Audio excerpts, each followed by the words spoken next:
The sun had barely risen over the naval base in San Diego when Captain Marcus Hale stepped out of his truck, his jaw set tight, and his eyes shadowed from another sleepless night. At 38 years old, he carried himself with the kind of rigid posture that came from 2 decades of military service, 15 of those years spent with the SEALs. His reputation preceded him everywhere he went. Hard, uncompromising, a man who expected perfection and accepted nothing less. Marcus slammed the truck door harder than necessary, the sound echoing across the nearly empty parking lot. He was already in a foul mood.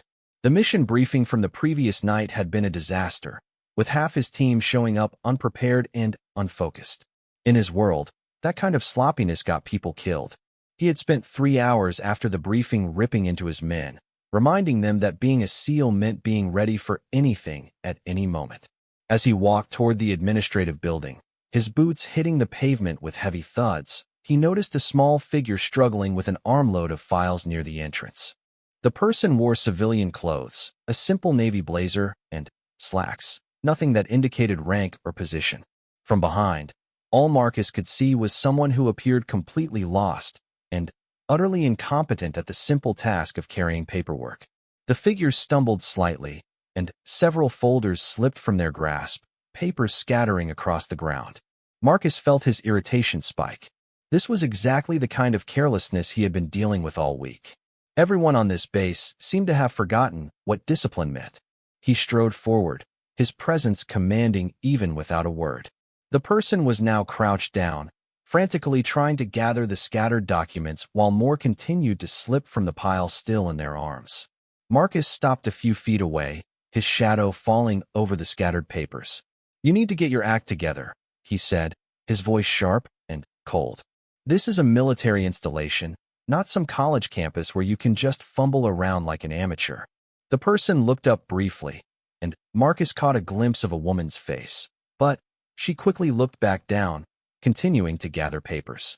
Her silence only irritated him more. In his experience, civilians on base were either contractors who thought they were above military protocol or administrative staff who had gotten too comfortable and forgotten they were here to support critical operations. "I'm talking to you," Marcus continued, his tone growing harsher. "When someone addresses you, especially someone in uniform, you stop what you're doing and you respond. That's basic respect." The woman still didn't respond, focused entirely on collecting her documents. A few papers blew slightly in the morning breeze, and she reached for them quickly. Marcus interpreted her silence as dismissiveness, as if his words meant nothing to her. That was the final straw. "Listen here," he said, stepping closer and lowering his voice to the deadly quiet tone he used with subordinates who had crossed a line. "I don't know who you think you are or who you know on this base, but let me make something crystal clear. You will show respect to the men and women who serve here. You will conduct yourself with professionalism, and you will not ignore a superior officer when they're speaking to you." The woman had gathered most of her papers now and was slowly standing up, her back still to him. Marcus noticed her shoulders were tense, her movements careful and controlled. Good, he thought. Maybe she was finally understanding the gravity of her situation. "I've had enough of people like you," Marcus went on, his frustration from the past week pouring out. "Civilians who come on base thinking military standards don't apply to them. People who think they can just wander around, treating this place like it's their personal playground. You need to understand something. This is the United States Navy. We have protocols. We have standards. And if you can't meet them, you don't belong here." The woman finally turned around, and for the first time, Marcus got a clear look at her face. She appeared to be in her mid-40s, with sharp features and gray-streaked dark hair pulled back in a neat bun. Her expression was completely neutral, giving nothing away. She held the stack of papers against her chest, her grip firm and steady now. "Are you finished?" she asked quietly, her voice calm and measured. The question, delivered with such composure, caught Marcus slightly off guard, but he pushed forward. "No, I'm not finished. What department are you with? Who's your supervisor? Because trust me, they're going to hear about this. About your lack of professionalism, your inability to handle simple tasks, and your complete disregard for military courtesy." "I see," the woman said, still maintaining that infuriatingly calm demeanor. And you are? Marcus actually laughed, a short, harsh sound. Captain Marcus Hale, SEAL Team 7. And, before you ask, yes, I have the authority to report civilian personnel for misconduct. So I'm going to ask you one more time. What's your name, and who do you work for? The woman's expression didn't change. She didn't seem intimidated or even particularly concerned. If anything, there was something in her eyes that Marcus couldn't quite read. It wasn't fear or anger. It was something else entirely. Something that should have made him pause. But his frustration was too high, his patience too thin. I asked you a question, he pressed. Name, department. Now, walk with me, Captain Hale, she said instead, turning toward the building entrance. Excuse me. Marcus felt his blood pressure rising. I give the orders here, not you. You need to answer my questions. The woman stopped and turned back to face him fully.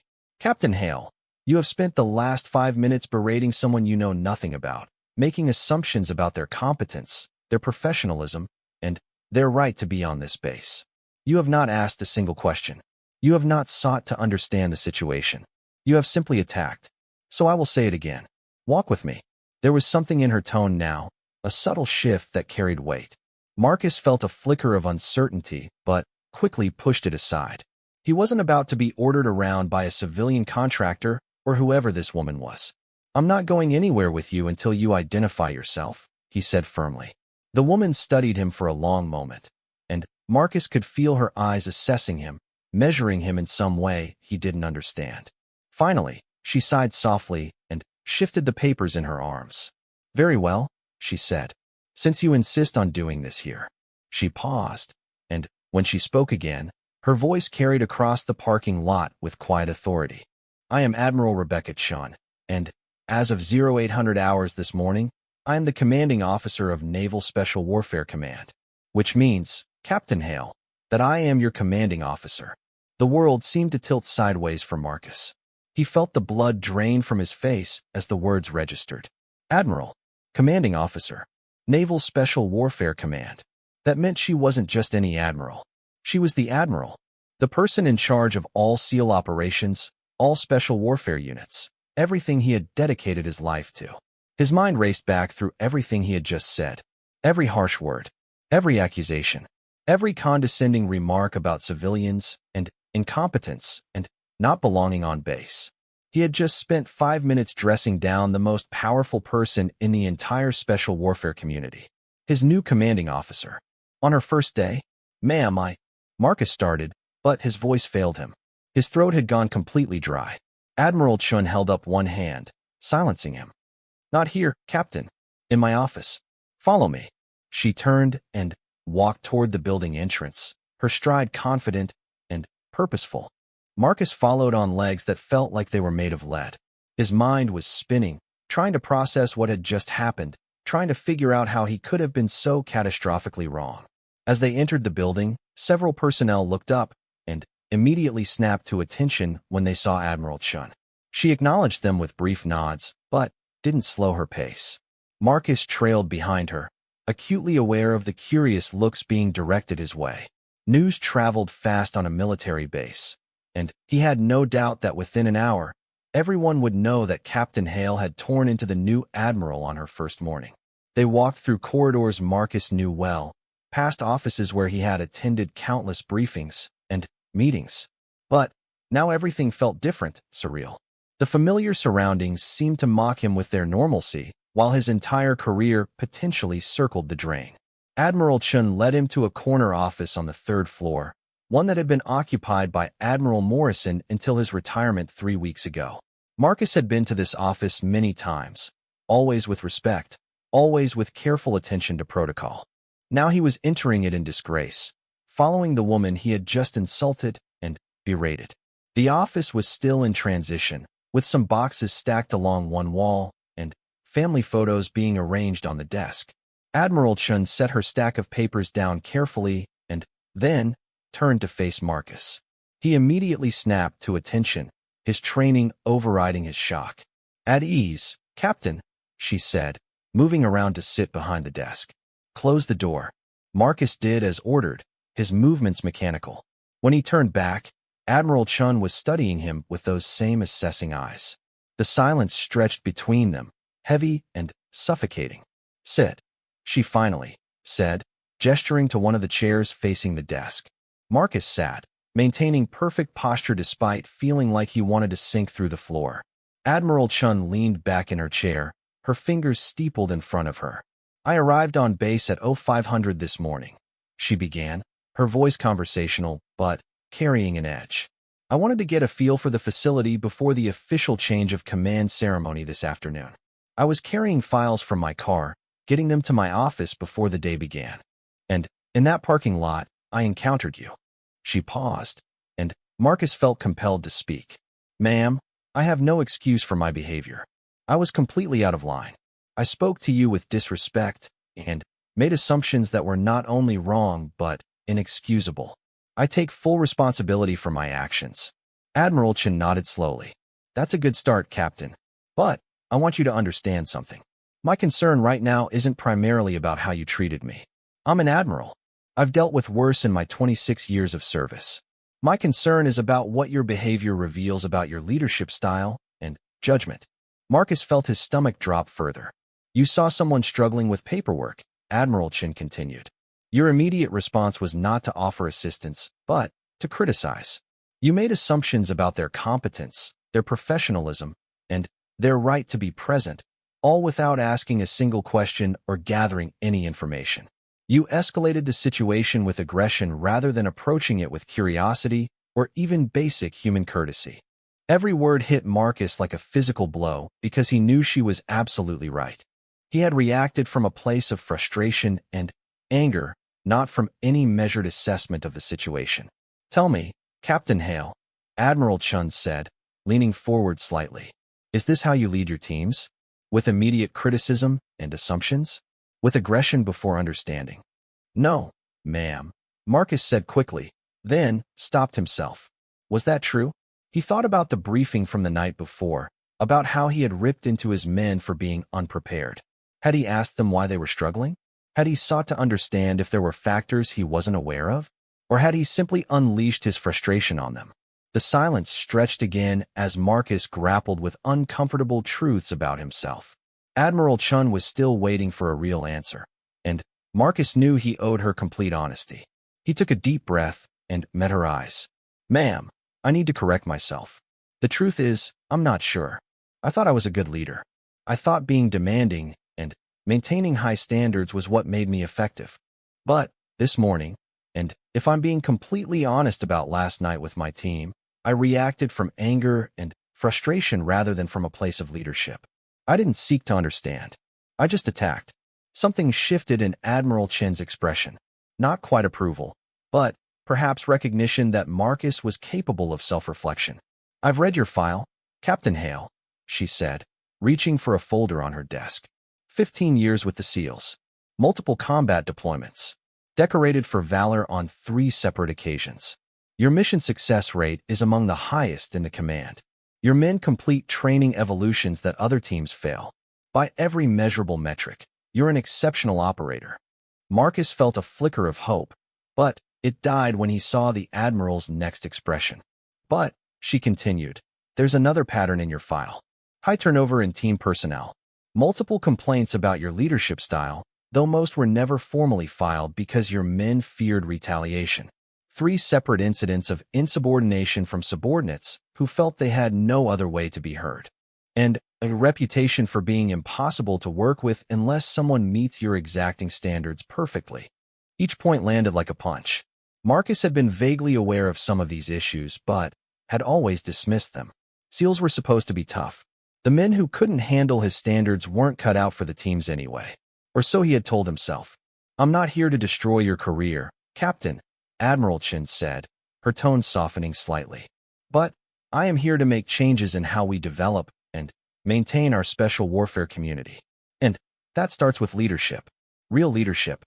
Not just tactical excellence or physical courage, but the ability to inspire, to develop, and to create teams that function at the highest level not because they fear their commander, but because they trust him." Marcus nodded slowly. "I understand, ma'am. What are your orders?" Admiral Chen stood, and walked to the window, looking out over the base. I'm assigning you to work directly with me for the next 6 weeks. You'll attend every meeting I have, every site visit, every evaluation. You're going to see how different leaders across this command operate. You're going to learn what works and what doesn't. And you're going to figure out what kind of leader you actually want to be. Ma'am, what about my team? Marcus asked, concerned despite everything. Lieutenant Commander Sarah Torres will take operational command of Team 7 during this period. She's been your second for 2 years and is more than capable. Consider it a test for her as well. If she performs well, she'll be in line for her own team command. Marcus knew Torres was competent, but the thought of someone else leading his team stirred something uncomfortable in his chest. Then, he realized that was exactly the problem. He thought of it as his team, as if the men belonged to him rather than all of them serving together. One more thing, Admiral Chun said, turning back to face him. This morning's incident never happened as far as official records are concerned. I won't be filing a complaint or a negative report about your conduct. But, understand this, Captain. I'm giving you this opportunity once. If you prove unable or unwilling to grow from it, there won't be a second chance. Am I clear? Crystal clear, ma'am, Marcus said, feeling simultaneously relieved and terrified. She was giving him a lifeline, but also putting him under a microscope. Good. The change of command ceremony begins at 1400 hours. I expect you there in dress uniform. After that, we have meetings with the base commander and the intelligence liaison. Be prepared for a long day. Marcus stood and saluted. Thank you, ma'am. I won't let you down. Admiral Chun returned the salute. See that you don't. Dismissed. Marcus left the office feeling like he had just survived something catastrophic, but barely. As he walked back through the corridors, he checked his watch. 7 hours until the ceremony. He needed to process what had just happened, needed to figure out how to approach this massive shift in his life. He decided to head to the gym first. Physical exertion had always helped him think clearly. The base gym was mostly empty at this hour, with just a few early morning warriors finishing their workouts. Marcus changed quickly and hit the weights, pushing himself through set after set, trying to work out the tension and confusion churning inside him. As he lifted, his mind replayed the morning's encounter over and over. The way he had spoken to the Admiral without even asking who she was. The assumptions he had made. The aggression he had brought to what should have been a simple interaction. It was humiliating, yes, but it was also revelatory. How many other interactions in his life had followed the same pattern? He thought about his team, about the men who had rotated out over the years. He had always told himself they weren't tough enough, weren't dedicated enough. But what if the problem was him? What if his leadership style was actually driving away good operators? The weight bar felt heavier with each rep as these thoughts accumulated. By the time he finished his workout, he was drenched in sweat, and his muscles burned, but his mind felt clearer. He couldn't change the past, but he could change how he moved forward. After showering and changing back into his uniform, Marcus decided to stop by the Team 7 spaces before the ceremony. His men would be there, preparing for afternoon training exercises. As he approached, he could hear voices and laughter from inside. The sound stopped abruptly when he opened the door. The team room went silent as Marcus entered. 8 men were present, all in various stages of equipment preparation. They looked at him with expressions ranging from wariness to outright apprehension. This was normal. This was how his team always looked at him. He had thought it was respect. Now he wondered if it was just fear. Lieutenant Commander Sarah Torres was the first to speak. Captain, didn't expect you this morning. Thought you'd be at the change of command prep. Torres was 32, a 12-year Navy veteran with 7 years in the SEAL community. She was sharp, capable, and had never once backed down when she disagreed with Marcus, which was probably why he had made her his second. Though he had to admit, he had never really listened to those disagreements. I wanted to check in with the team, Marcus said, then stopped. That wasn't quite true. He forced himself to be honest. Actually, I wanted to talk to all of you. Can you take a few minutes? The men exchanged glances. Marcus asking to talk rather than ordering or briefing was apparently unusual enough to be concerning. Of course, sir, Torres said, gesturing to the chairs scattered around the room. The men sat, their posture tense. Marcus remained standing, feeling suddenly uncertain about what he wanted to say. He wasn't good at this kind of vulnerability. SEALs were supposed to be strong, unshakable. But Admiral Chen's words echoed in his mind. Real leadership wasn't just about strength. Last night, he began, I came down on all of you pretty hard about the briefing. About being unprepared and unfocused. I want to address that. The men's expressions remained carefully neutral. They were waiting for the other shoe to drop, for this to turn into another lecture. I didn't ask any questions, Marcus continued. I didn't try to understand why things were off. I just assumed it was laziness or lack of discipline. That was wrong of me. Now the expressions shifted to surprise. Some of the men leaned forward slightly, paying closer attention. Petty Officer Ramirez, Marcus said, looking at one of the younger team members. You showed up without having read the full briefing packet. I called you out on it in front of everyone. But I never asked why. So I'm asking now. What? Ramirez looked uncomfortable, glancing at his teammates before answering. Sir, my wife had a pregnancy complication. She was in the ER until 0200. I came straight from the hospital to the briefing. I know that's not an excuse, but it's not an excuse. Marcus interrupted, then caught himself. What I mean is, it's a reason. An important one. And I should have known about it. If I had created an environment where you felt comfortable telling me what was going on, I could have handled the situation differently. He paused. Is your wife okay? Ramirez looked shocked at the question. Yes, sir. She's fine now. Baby's fine too. Marcus nodded. Good. I'm glad to hear it.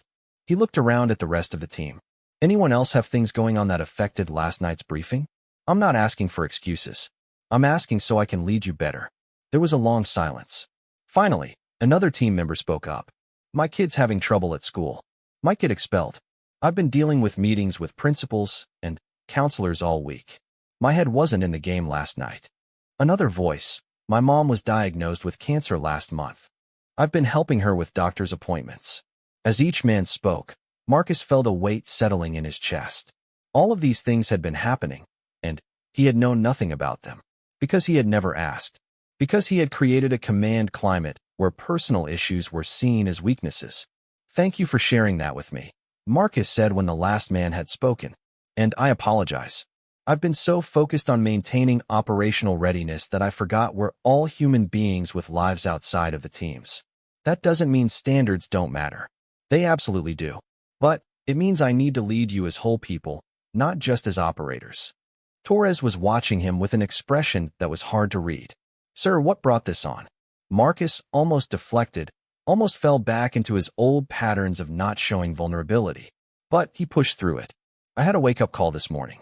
Made me realize I've been leading from a place of anger and frustration rather than from actual leadership. I'm going to be working on that. In the meantime, Torres, you're taking operational command for the next 6 weeks. That caused a stir in the room. Torres looked stunned. Sir, Admiral's orders. Consider it a test run for your own team command. You've earned it. Marcus looked around at all of them. I need you to give Torres the same dedication you've given me. Actually, give her better than you've given me. She deserves it. The men were looking at each other now, processing this information. Marcus could see questions in their eyes, concerns about what this meant for the team. I'll still be involved, Marcus clarified. Just not in day-to-day operations for a bit. I'll be working directly with the Admiral on some strategic initiatives. But this team is in good hands with Torres at the helm. Torres stood up. Thank you for the confidence, sir. We won't let you down. Marcus nodded, then did something he couldn't remember doing before. He smiled. Not the tight, controlled expression he sometimes managed, but a genuine smile. I know you won't. You're the best team in the command. And that's not just because of tactical skills. It's because you show up for each other. I see that now. As Marcus left the team room, he felt lighter somehow. The conversation hadn't fixed everything, hadn't erased years of poor leadership choices, but it was a start. The men had looked at him differently by the end. Not with fear, but with something that might have been respect. Real respect. The change of command ceremony began exactly at 1400 hours. The parade ground was filled with sailors in dress whites, officers in their formal uniforms, and dignitaries from various military and civilian agencies. Marcus stood in formation with other senior officers, his uniform pressed to perfection, his mind still processing the events of the morning. Admiral Morrison, the outgoing commander, spoke first. He was a well-respected leader, someone Marcus had always admired for his tactical brilliance and strategic thinking. But, as Morrison spoke about his time in command, Marcus found himself listening differently now. Morrison talked about mission success rates and operational achievements, but there was little mention of the people who had made those achievements possible. Then, Admiral Chen stepped forward to accept command. She was shorter than Morrison by several inches, but her presence commanded the space in a different way. Not through intimidation or force, but through quiet confidence and authority. I stand before you today humbled by the responsibility entrusted to me, she began, her voice carrying clearly across the parade ground. Naval special warfare represents the finest warriors our nation has to offer. But warriors are not machines. They are not simply tools to be deployed and maintained. They are human beings who sacrifice, who struggle, who triumph, and who sometimes fall. My commitment to you is this. I will never forget your humanity even as I demand your excellence. Marcus felt those words land differently than any speech he had heard before. This wasn't just rhetoric. Based on how she had handled him that morning, he knew she meant every word. Excellence without humanity creates brittle warriors, Admiral Chen continued. Warriors who break under sustained pressure. Warriors who cannot adapt to new challenges. Warriors who burn out or worse, who harm themselves and others because they have been taught that strength means suppressing every human need and emotion. That ends now. There was a subtle shift in the assembled personnel. Some of the older officers looked uncomfortable. Some of the younger ones leaned forward, interested. Marcus noticed that many of the enlisted personnel were watching Chen with expressions of cautious hope. Make no mistake, Chen said, her tone sharpening. I will demand more of you than you have ever given. Training standards will not decrease. Mission requirements will not soften. But I will also demand that we take care of each other. That we build leaders who inspire rather than intimidate. That we create a community where asking for help is seen as strength, not weakness. Where mental health is treated as seriously as physical fitness. Where families are supported, not just tolerated. Marcus found himself nodding along without realizing it. This was exactly what had been missing from his leadership. He had thought that caring about his men's personal lives would make them soft, would distract from the mission. But Chen was articulating something different. A way to maintain the highest standards while also treating people as complete human beings. The ceremony concluded with the official transfer of command, symbolized by Admiral Morrison passing the command flag to Admiral Chen. As the assembled personnel rendered honors and the national anthem played, Marcus felt like he was witnessing not just a change in leadership, but a potential transformation of the entire special warfare culture. After the ceremony, Marcus attended the reception in the officers' club. He was surrounded by colleagues he had known for years, but many of them kept their distance. His reputation as difficult and unapproachable was well established. He watched as Admiral Chen moved through the room, speaking with officers and enlisted personnel alike, listening more than talking, asking questions that showed genuine interest. Quite a first day for you, I hear, a voice said beside him. Marcus turned to find Commander James Reeves, an old friend from his early SEAL days. Reeves was now commanding SEAL Team 3 and had a reputation as one of the more progressive leaders in the community. News travels fast, Marcus said dryly. Reeves smiled. On a Navy base? Lightning speed. But I'm not talking about what everyone else is talking about. I'm talking about you addressing your team this morning. Torres sent me a message. Said you actually asked them about their lives. She was shocked.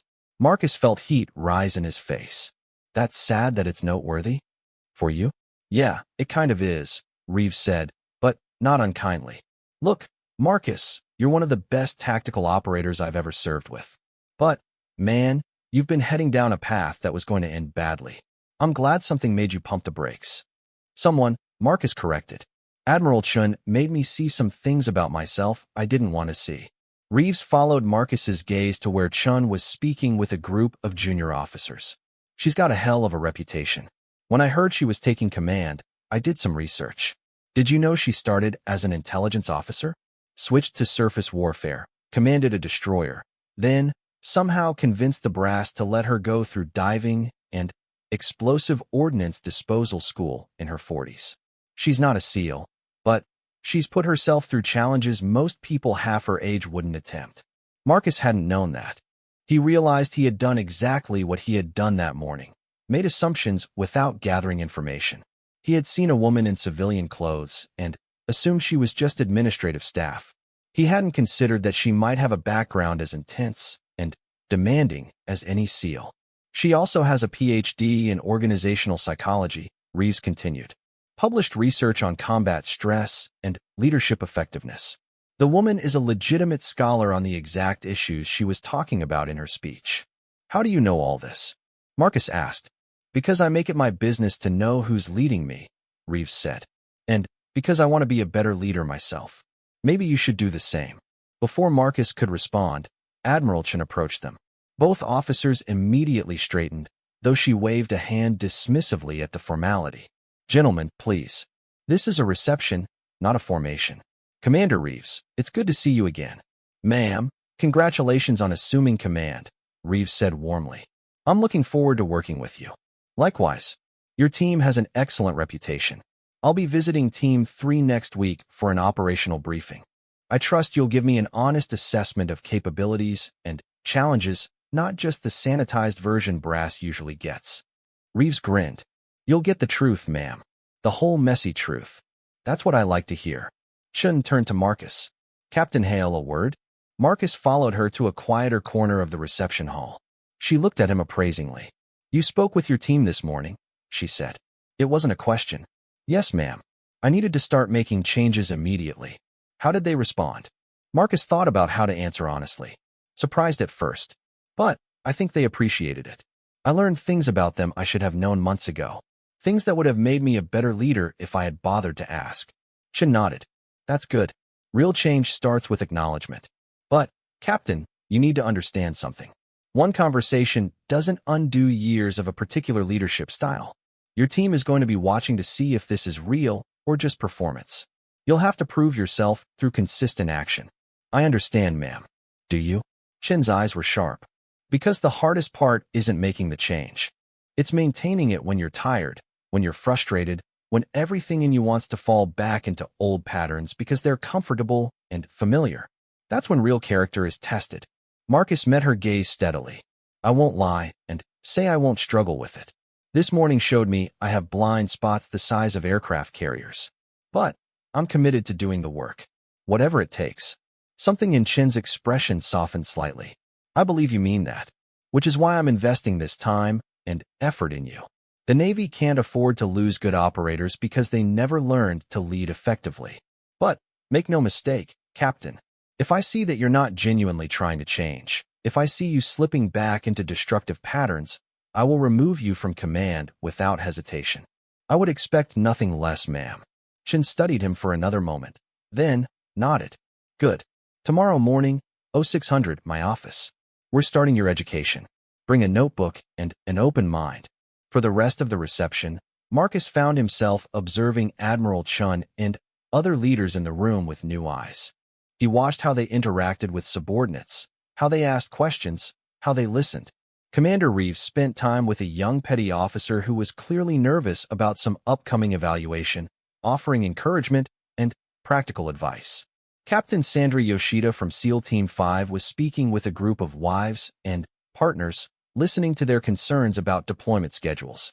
These were leaders Marcus had always respected for their tactical competence. But he had never paid attention to this other dimension of their leadership, the human dimension, the part that built trust and loyalty beyond just following orders. As the reception was winding down, Marcus noticed a young lieutenant standing alone near the buffet table, looking uncomfortable.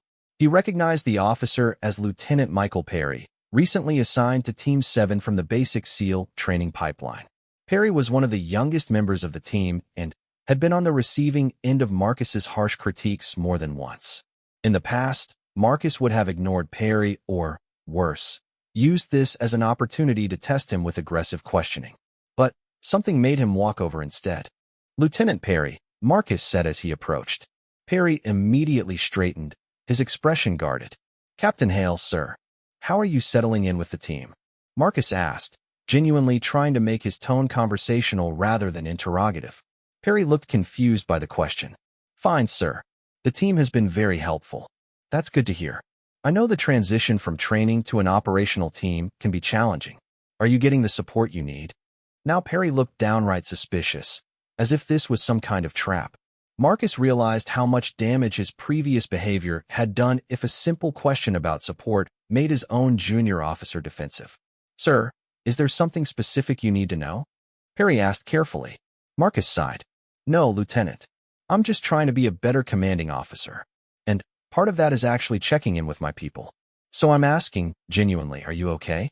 Is there anything you need that you're not getting? Perry's guard dropped slightly. Honestly, sir, I feel like I'm always one mistake away from getting crushed. I know I'm new. I know I have a lot to learn. But the pressure to be perfect all the time is intense.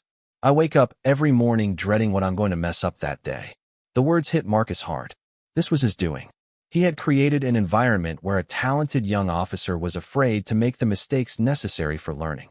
That changes now, Marcus said firmly. You're going to make mistakes, Perry. That's how you learn. And unless those mistakes put lives at risk or show a fundamental lack of effort, I'm not going to crush you for them. I'm going to help you learn from them. Can you accept that? Perry looked at him with something like hope. Yes, sir. I'd like that. Good. And if you ever feel like the pressure is too much, if you need support or guidance, you come find me or Lieutenant Commander Torres. That's not a sign of weakness. That's being smart enough to know when you need help. Understood. Understood, sir. As Marcus walked away from that conversation, he felt a strange mixture of emotions.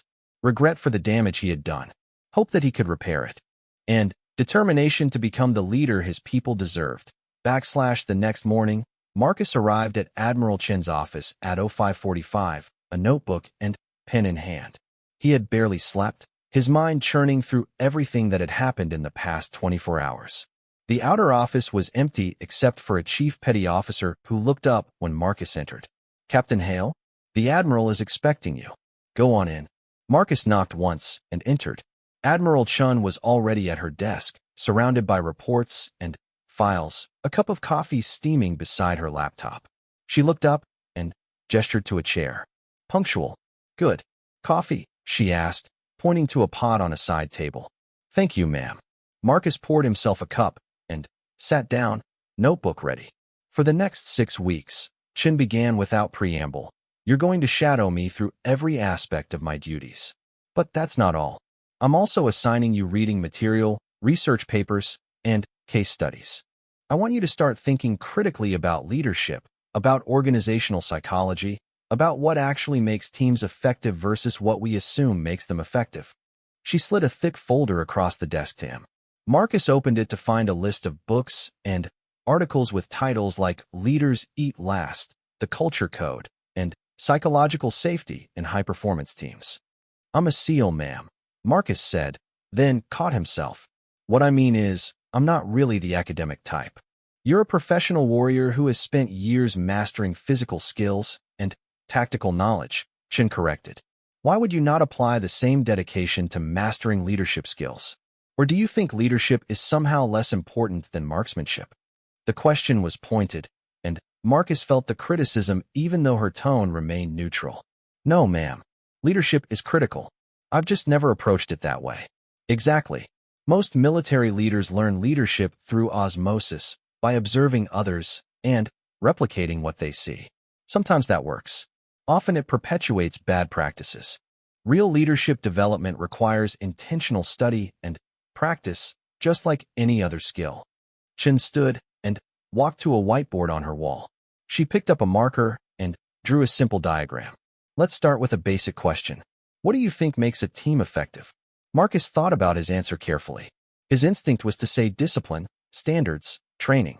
But he was starting to understand that was incomplete. Competence, he said. Clear objectives. Trust. Communication. Good, Chen said, writing those words on the board. Those are all important. But let me ask a follow-up question. You've had highly competent people leave your team over the years. People who understood the objectives, who you assumed you could trust. Why did they leave? Marcus knew the answer, but didn't want to say it. Chen waited, her marker poised over the whiteboard. Because working with me was miserable, Marcus finally admitted. Because I made their lives hell with constant criticism and impossible standards. Because they didn't feel valued or respected. Exactly, Chen said, writing more words on the board. Psychological safety, belonging, respect, growth. Competence is necessary, but not sufficient. Teams need what researchers call psychological safety. The ability to take interpersonal risks without fear of punishment or humiliation. In teams with high psychological safety, people speak up when they see problems, they admit mistakes so others can learn from them, they ask for help when they need it. She turned back to Marcus. Your team had competence. What they lacked was safety. And, without safety, even the most skilled operators cannot perform at their highest level because they're expending energy managing your reactions rather than focusing on the mission. Marcus wrote furiously in his notebook. This was clicking with things he had observed, but never understood. The way his team sometimes hesitated to share information. The way they would solve problems on their own rather than bring them to him.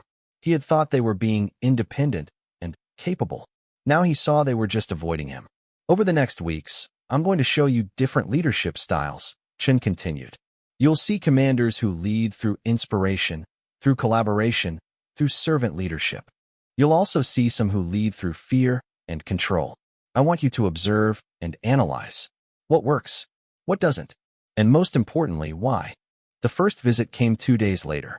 Admiral Chun took Marcus to observe Commander Sarah Mitchell, who led a training cell responsible for preparing new SEAL candidates.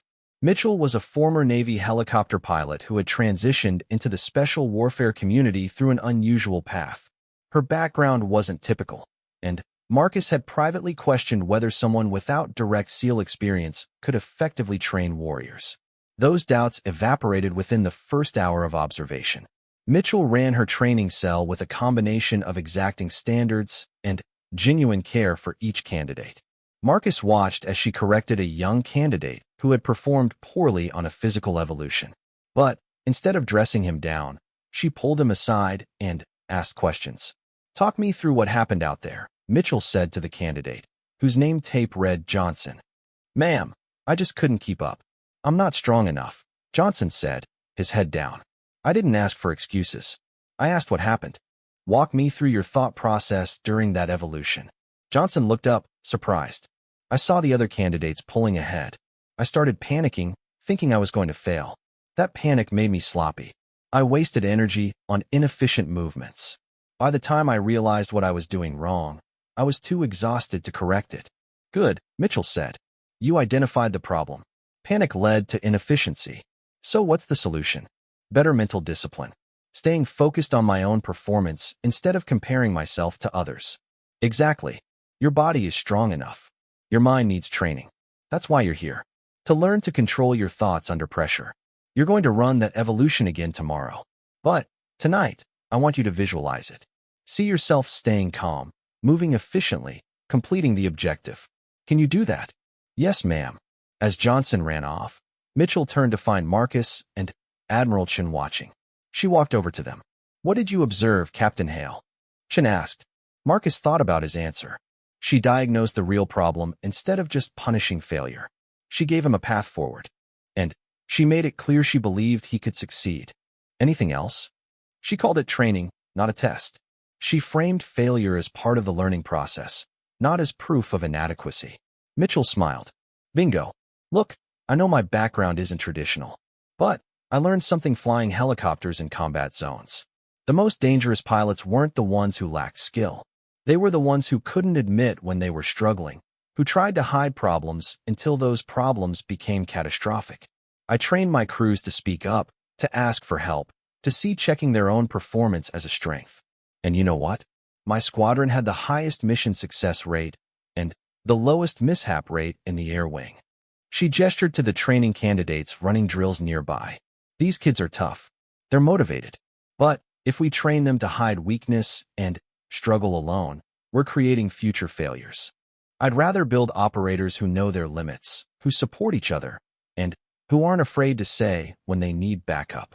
Over the next few weeks, Marcus accompanied Admiral Chun to visits with different commands, each offering a different perspective on leadership. He met Commander David Park, who ran SEAL Team 4 with an emphasis on innovation and creative problem-solving. Park encouraged his teams to challenge conventional tactics, to experiment with new approaches, to learn from other special operations units around the world. The best operations I've run, Park explained during a briefing Marcus observed, came from junior guys suggesting crazy ideas that we refined and tested. If I shut down every unconventional thought because it wasn't how we've always done things, I'd be leading a stagnant team. Marcus also visited teams that confirmed his old biases. He observed one commander whose leadership style mirrored his own, aggressive, demanding, intolerant of any perceived weakness. That commander's team performed adequately on paper, but Marcus could see the exhaustion in the men's faces, the tension in every interaction, the way people moved carefully as if always afraid of triggering an explosion. "What do you see?" Admiral Chen asked as they left that visit. "I see myself," Marcus admitted, "or what I was, and it's ugly from the outside." Is the team effective? Marcus thought about that. On paper, yes. They complete missions. They pass inspections. But there's no joy in it. No creativity. No growth. They're just surviving him. Exactly. And what happens when that commander moves on? Does the team function without him? Or have they become so dependent on his control that they can't operate independently? It was a good question. Marcus had never thought about legacy, about what happened to his teams after he left. He had always moved on to the next assignment, assumed they would figure it out. Now he wondered if he had been leaving behind damaged units that took years to recover. The weeks passed quickly. Marcus absorbed everything like a sponge. He read the books Chen assigned, often staying up late into the night highlighting passages and making notes. He discovered research on team performance that contradicted everything he thought he knew. Studies showing that teams performed better when psychological safety was high. Data proving that diverse perspectives led to better decision-making. Evidence that sustainable high performance required recovery and balance, not constant maximum effort. His own team was thriving under Torres's leadership. Marcus received regular updates and was impressed by what he saw. Torres ran operations efficiently, but she also instituted regular team meetings where everyone could voice concerns. She started a mentorship program pairing experienced operators with newer ones. She even brought in a performance psychologist to work with the team on stress management. "How do you feel watching Torres lead your team?" Admiral Chen asked one day as they reviewed after-action reports. "Honestly, humbled," Marcus said. "She's doing things I never thought to do. And the team is responding. Their performance metrics are actually improving. Are you jealous?" Marcus considered the question honestly. "Maybe a little. But mostly I'm grateful. She's showing me what's possible. And I'm learning from her." Good answer. Leadership isn't about your ego. It's about the mission and the people. If Torres can lead that team better than you did, that's not a failure on your part. It's a success because the team is being well served. As the 6-week assignment neared its end, Admiral Chen assigned Marcus a final project: develop a leadership philosophy statement. Not generic military boilerplate, but a genuine articulation of what he believed about leadership and how he intended to lead going forward. Marcus spent days on the document, writing and rewriting. He started with what he thought he should say, then threw it all out, and started with what he actually believed. The final product was 3 pages that he presented to Admiral Chen in her office. She read it silently, her expression neutral. Marcus waited, nervous in a way he hadn't been nervous since his first combat deployment. Finally, Chen looked up. "This is good, Captain. Really good. You've identified your core values: excellence, growth, respect, and resilience. You've acknowledged your past failures honestly. And you've laid out specific practices you'll implement going forward. Regular check-ins with your team. Creating space for dissenting opinions. Prioritizing development over just performance. Balancing mission demands with human needs." She set the document down. "But here's the real question. Can you actually do this? Because it's easy to write a philosophy. It's much harder to live it when you're exhausted, frustrated, and facing mission pressure." "I don't know if I can do it perfectly," Marcus said honestly. "I'm sure I'll fail sometimes. But I'm committed to trying. And to getting back up when I fall down. You've shown me that leadership is a practice, not a destination. I'll keep practicing." Chen smiled, the first genuinely warm smile Marcus had seen from her. That's the right answer. Perfect leaders don't exist. But leaders who are committed to continuous growth and improvement, those are the ones who actually make a difference. She stood and extended her hand. Marcus shook it, feeling the weight of the moment. You're returning to operational command of Team 7 next week, Chin said. But you'll continue to report to me monthly. I want updates on how you're implementing your leadership philosophy. And Captain, I'll be checking with your team too. They'll tell me if you're living up to your words. I would expect nothing less, ma'am. 6 months later, Marcus stood in the team room watching his men prepare for a high-risk operation in Southeast Asia. Intelligence indicated a terrorist cell was planning an attack on American interests, and Team 7 had been tasked with neutralizing the threat. It was exactly the kind of mission that would have sent old Marcus in a hyperdrive, demanding perfection and accepting no mistakes. But this version of Marcus had learned something about trust and delegation. He had spent weeks planning this operation with his team, incorporating input from every member. When Petty Officer Ramirez suggested an alternative infiltration route based on his analysis of local terrain, Marcus hadn't dismissed it. Instead, they had wargamed both options and decided Ramirez's approach was actually superior. Lieutenant Commander Torres entered the room, carrying the final intelligence update. She caught Marcus's eye and nodded. Everything was set. Listen up, Marcus called out. The room quieted immediately, but the silence felt different than it used to. Not tense with fear, but focused with purpose. We've trained for this, Marcus said, keeping his voice calm and confident.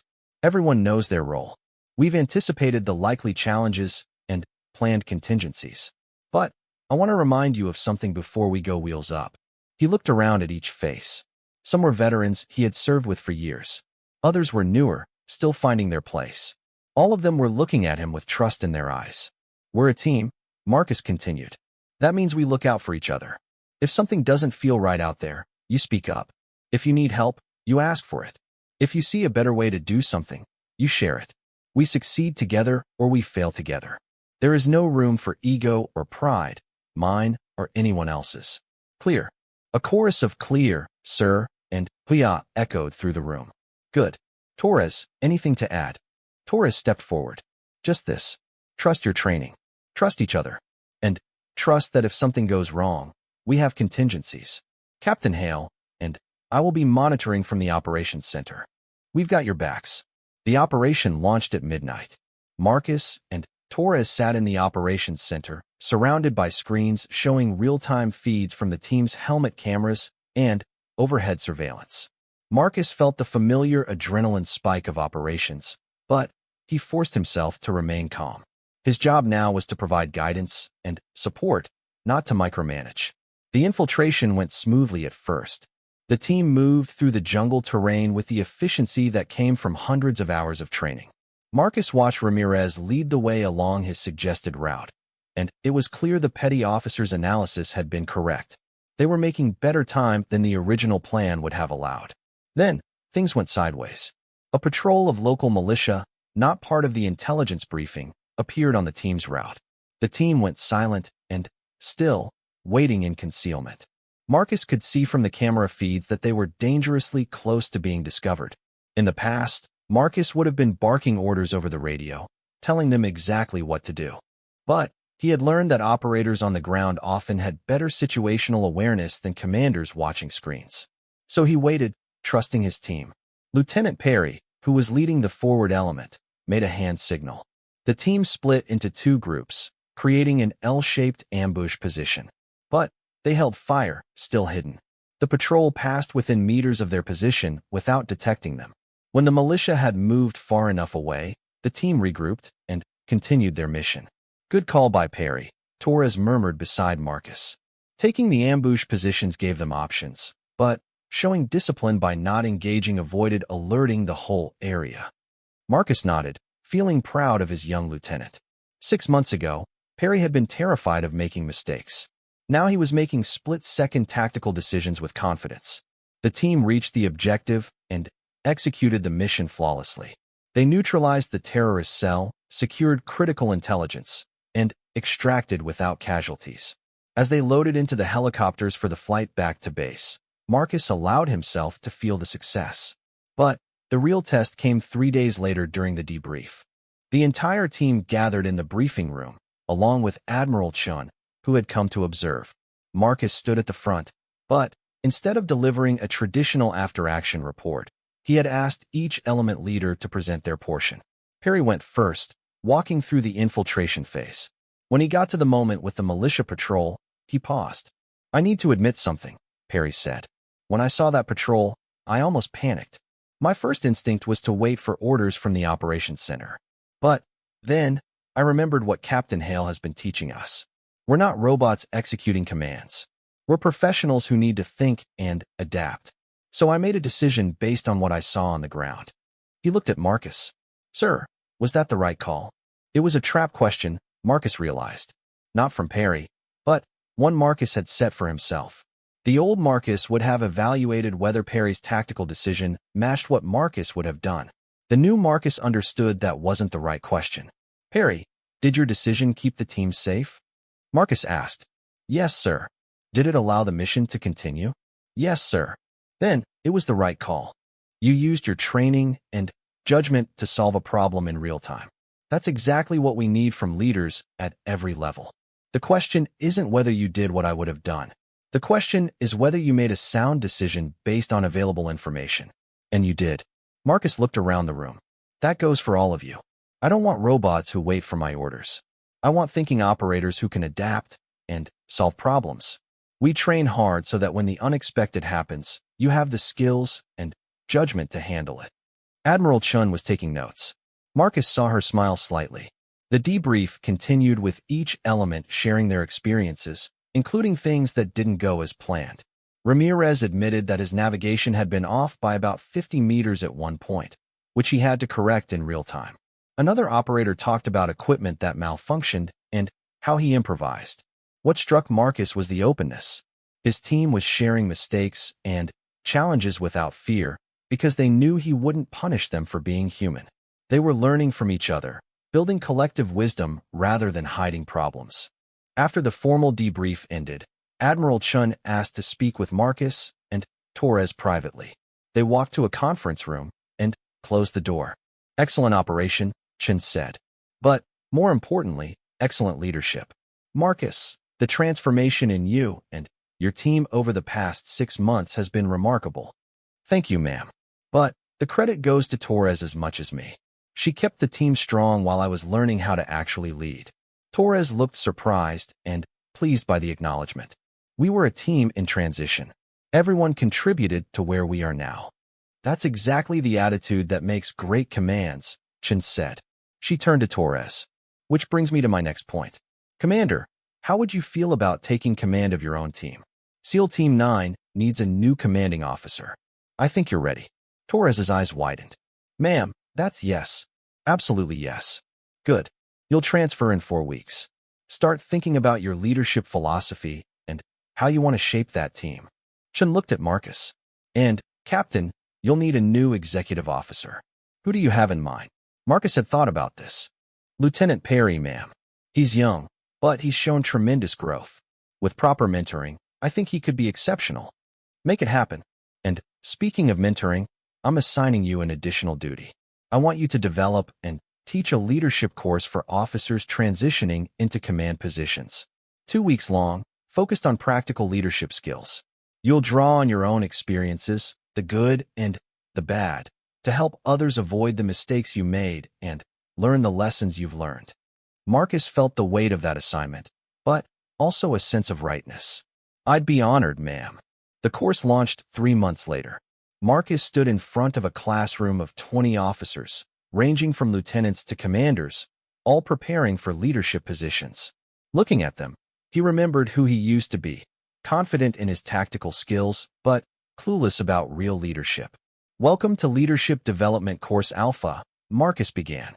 "I'm Captain Marcus Hale, and I'm going to start this course by telling you about the biggest mistake I made as a commander. About 6 months ago, I verbally assaulted my commanding admiral without knowing who she was. And that encounter saved my career and possibly my life." He proceeded to tell them the whole story, holding nothing back.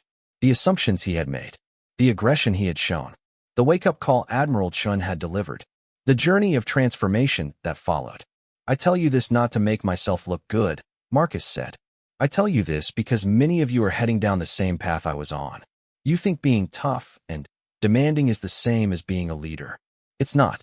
Real leadership is harder and more complex than just maintaining high standards. Over the next 2 weeks, Marcus shared everything he had learned. The importance of psychological safety, the power of asking questions before making judgments, the necessity of treating people as complete human beings, not just operators. He brought in guest speakers including Admiral Chun, Commander Mitchell, and even some of his own team members to share their perspectives. The most powerful session came when Marcus had his students do an exercise. He asked them to write down the best leader they ever served under and what made that person great.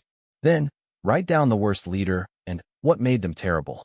The patterns that emerged were clear.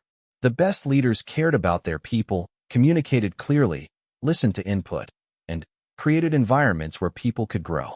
The worst leaders were feared, dismissive, controlling, and created toxic environments. Now here's the hard part, Marcus said as the students reviewed their lists. I want each of you to honestly assess which list your current leadership style more closely resembles. You don't have to share this with anyone else. But be honest with yourself. He watched the officers' faces as they contemplated the question. He saw some nodding slowly, recognizing areas for growth. Others looked uncomfortable, perhaps seeing themselves in the negative column. That was okay. Awareness was the first step. On the final day of the course, Lieutenant Perry visited to share his perspective. He stood in front of the class and talked about serving under old Marcus versus new Marcus. 6 months ago, I dreaded coming to work, Perry said bluntly. I was terrified of making mistakes, of being humiliated in front of my team. I second-guessed every decision because I knew Captain Hale would tear it apart. I was capable, but fear was holding me back. He looked at Marcus. Then, something changed. The captain started asking instead of telling. Started teaching instead of criticizing. Started treating us like professionals he trusted instead of subordinates he needed to control. And you know what happened? I became a better officer. Not because the standards lowered, but because I wasn't spending all my energy managing my CO's reactions. One of the students raised a hand. But don't high standards require harsh consequences when people fail? No, Perry said firmly. High standards require clear expectations and meaningful accountability. But accountability doesn't mean humiliation or fear. It means honest assessment and a plan for improvement. Captain Hale still holds us to incredibly high standards. But now when we fall short, he helps us understand why and how to do better. That's way more effective than just making us afraid to fail. After the course ended, Marcus received feedback from the students. The ratings were overwhelmingly positive, but what meant more to him were the personal notes. Officers thanking him for his honesty. People sharing that they recognized themselves in his story and were committed to changing. One commander wrote, I came into this course thinking I was a good leader. I left realizing I have a lot of work to do. Thank you for having the courage to share your failures. It gave me permission to acknowledge my own. A year after the parking lot incident, Marcus sat in Admiral Chen's office for his regular check-in. The relationship between them had evolved into something like mutual respect and even friendship. Chen had been tough on him, but she had also invested heavily in his development. Marcus would always be grateful for that. Your team's performance metrics continue to be excellent, Chen said, reviewing a report on her computer. Mission success rate, training scores, retention rates, all trending positive. But the real indicator is qualitative. Your team members report high satisfaction, strong cohesion, and they feel supported in their growth. That's the mark of a healthy command. Thank you, ma'am. Though I have to admit, it's still a daily practice. Some days I catch myself falling into old patterns, getting frustrated, and wanting to just bark orders. But I've learned to pause, take a breath, and choose a better approach. That's all anyone can ask. Leadership isn't about perfection. It's about continuous improvement and self-awareness. Chen leaned back in her chair. I have something to tell you. I'm recommending you for promotion to Commander and Command of SEAL Team 2. The current CO is rotating out in 4 months. Marcus felt a surge of emotion. Team 2 was one of the premier units in the Naval Special Warfare community. It was the kind of assignment he had always dreamed of. But he also felt a wave of responsibility. Ma'am, that's an incredible honor. But I want to make sure I'm ready. Am I ready? Chin smiled. You just answered that question by asking it. The old Marcus Hale would have assumed he was ready, would have charged ahead without reflection. The new Marcus asks, evaluates, and seeks honest feedback. Yes, you're ready. You're not perfect, but you're committed to growth. And you've proven you can build and lead exceptional teams. As Marcus left the Admiral's office that day, he walked past the parking lot where everything had changed. He thought about the angry, frustrated man who had berated a stranger for dropping papers. That man was gone, replaced by someone who understood that leadership was about service, growth, and bringing out the best in others. He pulled out his phone and texted his team. Team dinner tonight, my treat. Want to celebrate some news? And thank you all for making me a better leader. The responses came quickly. Enthusiastic acceptances and good-natured ribbing about his cooking skills. Marcus smiled. This was what leadership was supposed to feel like.